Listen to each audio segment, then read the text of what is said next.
This is Habakkuk 2 and verse 5. Yea, also because he transgresseth by wine, he is a proud man, neither keepeth at home, who enlargeth his desire as hell, and is as death, and cannot be satisfied, but gathereth unto him all nations, and heapeth unto him all people. Kal halal Yahweh, Ba'ashem Yahweh Shai, Ba'ashem Rukah Gadash. Double honors to the apostles and elders of Great Millstone, where I learned this truth from. Peace and salutations to the brothers on down, teaching, preaching, pushing this gospel, good news to four corners of the earth, waking up the hopeful elect of the house of Israel. Greetings also to the few sisters that tune into these video epistles. Call this lesson the Edomite, the so-called white man. He's the image of death.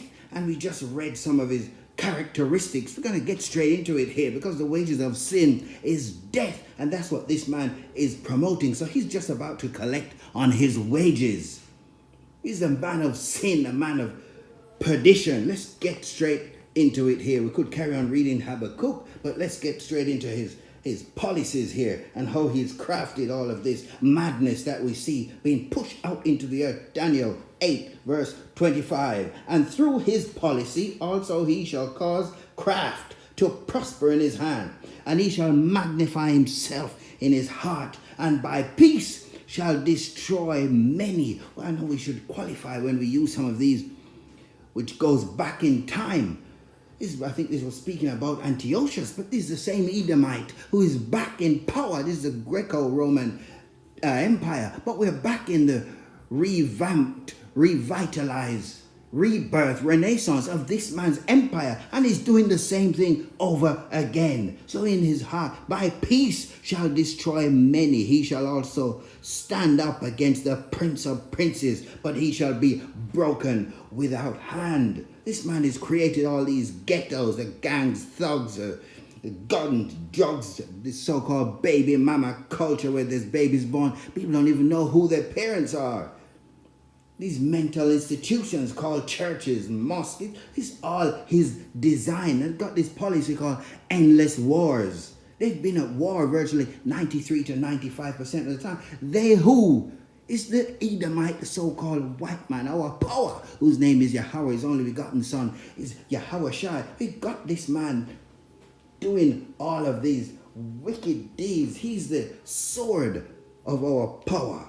It's his sword, as Psalms 17:13. So this man is being used to correct the true children of Israel. That's who we are, the hopeful elect. They've given us bywords, calling us Negroes, Latinos, and Native Americans. But we don't care for all of these derogatory terms. We are the children of Israel, of the 12 tribes of Israel. Abraham, Isaac, and Jacob, on whom the patriarchs come. So this man has been creating all this madness, and these are his creations, all this thug culture, and it's Esau, Edom's will, the white man, that we should remain in his image.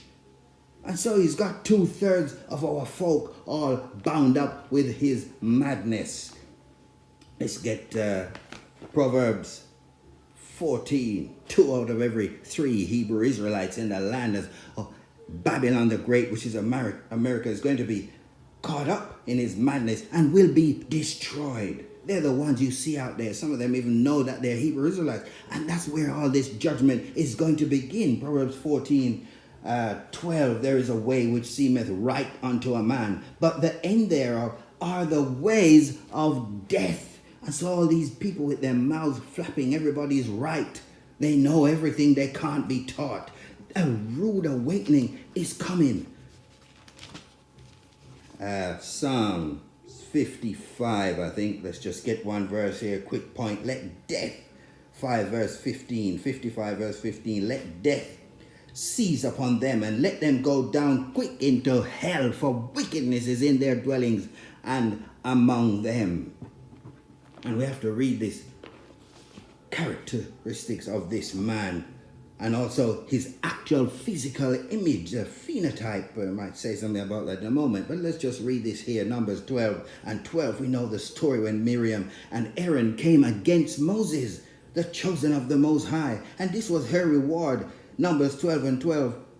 Aaron looked at the state of his sister, and this is what he said to Moses: let her not be as one dead, of whom the flesh is half consumed when he cometh out of his mother's womb. This is leprosy. This is what this man has. What man? He's calling himself white. He's the Edomite in the scriptures. There's no such thing as a white person.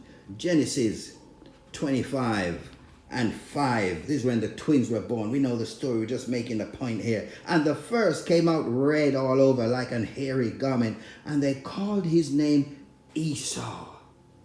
Ishashua. What does that mean? Wasted away is he.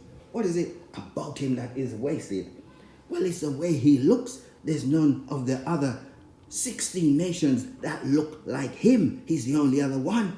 He's the only one that has that look of leprosy. It's clean leprosy.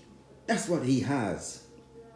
Let's get Exodus 4:6 where Moses, well, let's just read it. And the Lord said furthermore unto him, put now thine hand into thy bosom. And he put his hand into his bosom. And when he took it out, behold, his hand was leprous as snow. So what was the rest of his body? Well, he had melanin. His pigmentation was of a darker hue. That's why you could make it. Oh, look at his hand when it came out.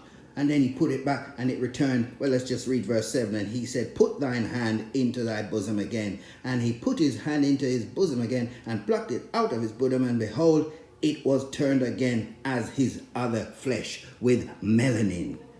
These people are clean lepers. That's what they are.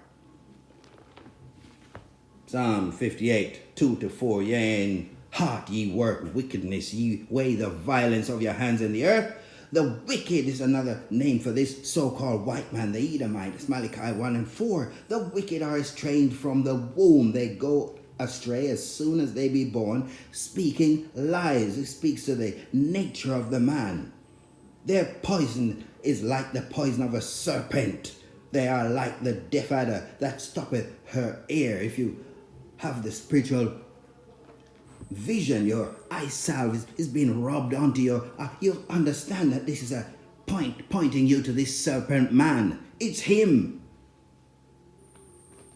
from the garden, of which you could qualify. Sometimes I don't qualify when we speak about the so-called white man. Any nation can look like that because we've moved around. We've been scattered to the four corners of the earth. That's Deuteronomy 28:64 and elsewhere. So you can have so-called Hebrew Israelites that look like this man. But we're speaking to the phenotype. I often use this example. If I said to you a Rastafarian, you'd have an idea exactly what I'm speaking about. So we're speaking to the phenotype. It's in my notes somewhere as to what that word means. It speaks to the visible characteristics that's observable when you look at who are you speaking about, you see? So you have an idea exactly who you're speaking about. We're not just speaking about a color. We're talking about that devilish, wicked spirit that is in this man. He's a violent, effeminate pedophile pushing all this strange behavior. He's rape, robbery, murder, theft on a massive, massive scale. See, that's what we're speaking about when we speak to this man and his wicked deeds. Let's get to wrap up here. Try and keep this short. 2nd Ezra 15. Let's go from 1. Behold, speak thou in the ears of my people the words of prophecy. A prophecy we're speaking to this morning is to repent.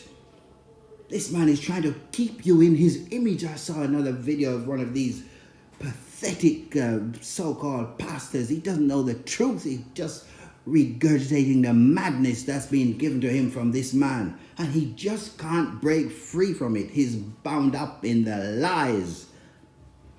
Behold, speak thou in the ears of my people the words of prophecy which I will put in thy mouth, saith the Lord, and cause them to be written in paper, for they are faithful and true. Fear not the imaginations against thee. Let not the incredulity, that's the unbelief of them, trouble thee that speak against thee. For all the unfaithful shall die in their unfaithfulness. Behold, saith the Lord, I will bring plagues upon the world, the sword, famine, death, destruction. For wickedness hath exceedingly polluted the whole earth. There's another scripture that said the whole earth mourneth. I think that's in Romans. And their hurtful works are fulfilled. Therefore, saith the Lord, I will hold my tongue no more. as touching their wickedness, which they profanely commit. Neither will I suffer them in those things in which they wickedly exercise themselves. Behold, the innocent and the righteous blood crieth unto me, and the souls of the just complain continually. And therefore, saith the Lord, I will surely avenge them, and receive unto me all the innocent blood from among them. Behold, my people is led as a flock to the slaughter. I will not suffer them now to dwell in the land of Egypt. Where's this speaking about? It's not ancient Egypt. It's Babylon the Great, referred to as Sodom and Egypt in Revelation. But I will bring them with a mighty hand and an outstretched out arm, and smite Egypt with plagues as before. See, he's telling you, it's not like that before. It's the new Egypt, the daughter of Babylon, and will destroy all the land thereof. I just get so excited when I read this truth. It's time to repent. The time is short. The Edomite, this white man, is the image of death. Shalom. Till the next one. No fear, no God.